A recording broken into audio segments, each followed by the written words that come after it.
Tax day is just around the corner. You've got Monday, May 17th coming. And as President Biden continues to push on his tax plan, our next guest argues for closing loopholes in existing laws before raising rates on taxpayers.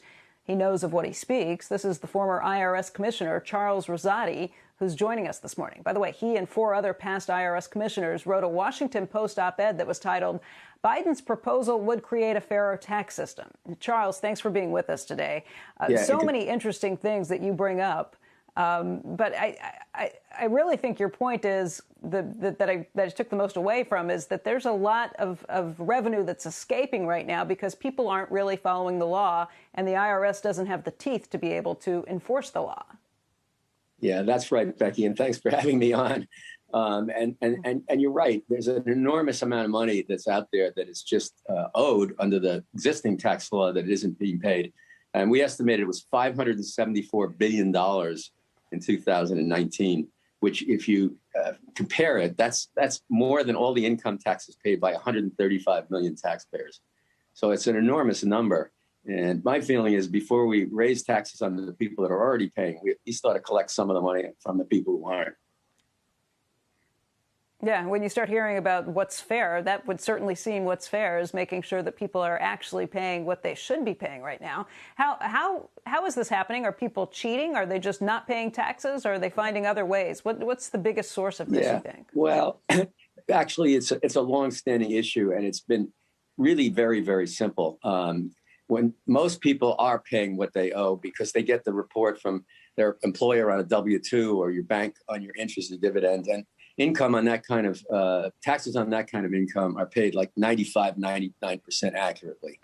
But where there isn't any reporting, which is true of a lot of business income, it's as low as 50%. So it's not even. Everybody pays a little less. It's very uneven, and that's what makes it particularly unfair.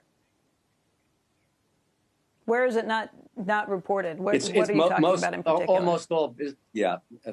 Almost all income on businesses, independent businesses. If you own a business, run a business, it's pretty much up to you to put down what your receipts were and what your income was. Whether you own it and put it down on your individual return or you have something like a partnership, that kind of income is supposed to be reported, and some of it is, but there's no external third-party reporting of it, and the IRS has really very limited ability to check it. I mean, auditing only brings in about 2.5% of the gap.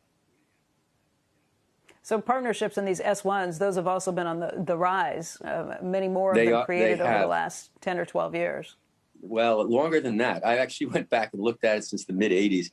If you went to 1985, you'd find that the total amount of business income that was in any kind of pass-through, like an S-corp or partnership, was a really tiny amount. It was mostly small, really tiny businesses compared to corporate income, which was huge. Today, it's as much as corporate. All the big corporations, the income on these pass-throughs is equal to what all the big corporations are. So, and that it just hasn't kept up. There's no reporting, and there's really negligible auditing even on that type of income. So that's really a big source. I know the demands on the IRS. Yeah, I know the demands on the IRS have increased rapidly. They've been responsible for paying out all these stimulus checks that have gone out. They've been responsible for trying to keep up with the Affordable Care Act and the things that happened with that, all while they've had fewer and fewer employees and a smaller budget. So how do you fix it?